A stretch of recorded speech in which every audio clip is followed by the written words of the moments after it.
할렐루야. 오늘 본문을 가지고 교회다운 교회라는 제목으로 말씀을 전합니다. 교회다운 교회는 예수님 위에 세워진 교회입니다. 진솔한 믿음의 고백 위에 세워진 교회입니다. 교회는 사랑을 전해야 하는 큰 사명을 가지고 있습니다. 하지만 부끄럽게도 이웃과 함께하는 사랑을 나누기보다 우리 교회에 대한 비뚤어진 사랑을 가지고 믿음 생활을 하고 있음을 보게 됩니다. 교회는 이웃이 있기에 존재하고 이웃은 교회가 있기에 행복해야 합니다. 이웃 없는 교회는 무인도에 세워진 교회일 뿐입니다. 교회다운 교회는 하나님의 사랑을 받은 성도와 성도가 모여 교제하는 교회가 사랑을 실천하는 오직 예수님만을 위해 존재하는 교회입니다.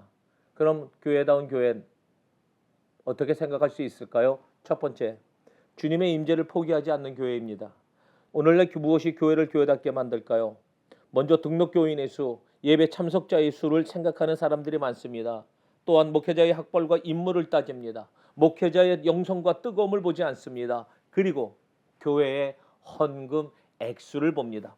이것이 교회다운 교회를 가늠하는 척도라는데 동의하지 마시기 바랍니다. 교회다운 교회를 만드는 것은 오직 하나입니다. 그것은 우리의 주님이 교회에 임하셔서 그 가운데 행하시는 것입니다.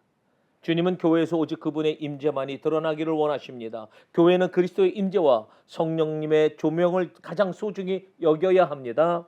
왜냐하면 그리스도는 왕이요 제사장이요 선지자이시기 때문입니다. 교회를 살리는 것은 인간의 잘남과 위대함이 아니라 그리스도의 임재입니다. 두 번째, 뿌리 깊은 교회입니다. 뿌리 깊은 교회는 절대 흔들리지 않습니다. 성경에서 찾는다면 반석 위에 세운 교회입니다.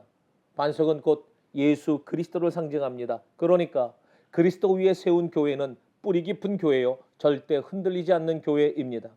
그런데 불행히도 오늘날 기독교는 겉으로 보이는 것들에 치중하고 참된 영적 생명의 보이지 않는 뿌리를 소홀히 합니다. 요즘 교회는 다음 주, 다음 달 또는 내년을 생각하지 않고 당장 눈앞에 결과가 나타나야 성공으로 인정합니다. 목적을 이루는 데 도움이 되는 것이라면 무엇이든지 선이라고 간주됩니다. 현재 종교 지도자를 판단하는 기준은 딱 하나라고 볼 수 있습니다. 그 기준은 바로 성공입니다. 성공하기만 하면 그는 모든 것을 용서받습니다. 그가 절대 용서받을 수 없는 것은 딱 하나죠. 그것은 바로 실패입니다. 뿌리가 튼튼한 나무는 어떤 폭풍도 이겨낼 수 있습니다. 뿌리를 튼튼히 내린 교회는 절대 파괴되지 않지만 뿌리가 마른 교회는 어떤 수를 쓰더라도 다시 살릴 수 없습니다. 요한계시록에 나오는 7교회 중 4대 교회처럼 말입니다. 요한계시록 3장 1절입니다. 뿌리 없는 교회가 너무 많습니다. 살아나야 합니다. 예수님께 말씀의 뿌리를 깊이 내려 자양분을 빨아먹으면서 살아야 합니다. 그 위에 교회가 세워져야 합니다. 튼튼히 뿌리가 내려져야 합니다. 그래야 흔들리지 않고 살아있는 교회가 될 수 있습니다. 교회다운 교회, 이 땅의 모든 교회가 다시 진정한 하나님의 말씀으로 돌아와서 뿌리를 깊이 내려야 합니다. 그래야 성도가 살고 나라가 살고 세계가 살고 하나님의 다스림이 일어납니다. 교회다운 교회, 수정 교회가 되길 주님의 이름으로 간절히 기원합니다. 할렐루야.